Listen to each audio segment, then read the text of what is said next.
ಇವತ್ ಮೈಸೂರಿಗೆ ಹೋಗೋದಕ್ಕೆ ಬಟ್ಟೆಗಳನ್ನ ಪ್ಯಾಕ್ ಮಾಡ್ತಾ ಇದ್ದೆ. ಪ್ಯಾಕ್ ಮಾಡ್ಬೇಕಿದ್ರೆ ಯಾವ ಬಟ್ಟೆ ತಗೋಬೇಕು ಬಿಡಬೇಕು ಅಂತಾನೆ ಗೊತ್ತಾಗ್ತಿರ್ಲಿಲ್ಲ. ಏನೇ ಪ್ಯಾಕ್ ಮಾಡಿದ್ರು ಒಂದೆರಡು ಬಟ್ಟೆ ಮಿಸ್ ಮಾಡೇ ಇರ್ತೀನಿ. ನಮ್ಮ ಯಜಮಾನ್ರಿಗೆ ಬನ್ನಿ ಹೆಲ್ಪ್ ಮಾಡಿ ಅಂತ ಕರೆದ್ರೆ ಆರಾಮಾಗಿ ಕುತ್ಕೊಂಡು ನೋಡ್ತಾ ಇದ್ದಾರೆ. ಇವ್ರಿ ಶೂವೇ ನನ್ನ ಲಗೇಜ್ಗಿಂತ ಭಾರ ಆಗಿತ್ತು. ನನ್ನ ಪ್ಯಾಕಿಂಗ್ ಎಲ್ಲ ಮುಗಿಸಿ ಸ್ನಾನ ಮಾಡ್ಕೊ ಬರೋದಕ್ಕೆ ಅಂತ ಹೋದೆ. ಅಷ್ಟ್ರಲ್ಲಿ ನಮ್ಮ ಯಜಮಾನ್ರು ಇಲ್ಲಿ ಫ್ರೈಡ್ ರೈಸ್ ಮಾಡೋದಕ್ಕೆ ಸ್ಟಾರ್ಟ್ ಮಾಡ್ಕೊಂಡಿದ್ದಾರೆ. ಇನ್ನೇನು ಹೊಟ್ಟೆಪಾಡು ಮಾಡ್ಬೇಕಲ್ಲ. Egg vegetable fried rice ready ಆಗಿತ್ತು. ಮೇಡಮ್ ಅವರು ಸ್ನಾನ ಮುಗಿಸ್ಕೊಂಡು ಬಂದ್ರು. ಅಷ್ಟರಲ್ಲಿ ನನಗೆ ಬೆವ್ರು ಎಳ್ದೋಗಿತ್ತು. ಇಲ್ಲಿ ಅಡಿಗೆ ಮಾಡ್ತಾ ಮಾಡ್ತಾ ಅಷ್ಟೊಂದು ಶೆಕೆ ಆಗುತ್ತೆ ಈ ಊರ್ನಲ್ಲಂತೂ. ಇಬ್ರು ಕೆಲ್ಸಕ್ಕೆ ಹೋಗೋದ್ರಿಂದ ಒಬ್ರಿಗೊಬ್ರು ಹೆಲ್ಪ್ ಮಾಡ್ಲಿಲ್ಲ ಅಂದ್ರೆ ಕೆಲಸಗಳು ಬೇಗ ಆಗೋದಿಲ್ಲ. ಮೇಡಮ್ ಅವ್ರಿಗೆ ಇವತ್ತು ಕೂಡ ಕೆಲಸ ಇತ್ತು. ನನಗೆ ವೀಕೆಂಡ್ ಯಾವಾಗ್ಲೂ ರಜಾ ಇರುತ್ತೆ.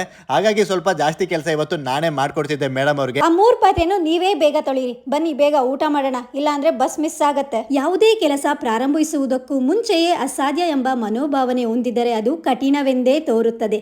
ಅಸಾಧ್ಯವಾದದನ್ನು ಸಾಧ್ಯವಾಗಿಸಿದ ಮಹಾನೀಯರನ್ನು ಒಮ್ಮೆ ನೆನಪು ಮಾಡಿಕೊಂಡು ಆತ್ಮವಿಶ್ವಾಸವನ್ನು ರೂಢಿಸಿಕೊಳ್ಳಿ.